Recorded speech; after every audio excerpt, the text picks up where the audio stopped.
Assalamualaikum friends, today I will discuss how to fix PayPal app black screen issue in red.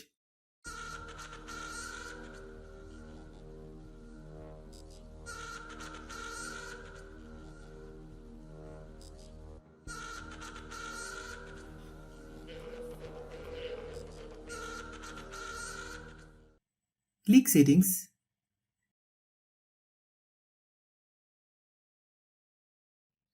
Click apps. Click app management. Click PayPal.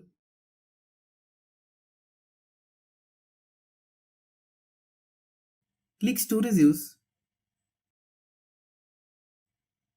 Click clear data. Then click OK.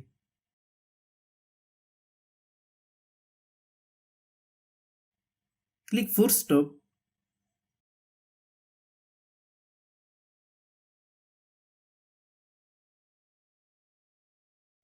Then open Google Play Store. Then search PayPal. Click PayPal. If you get any update, please update.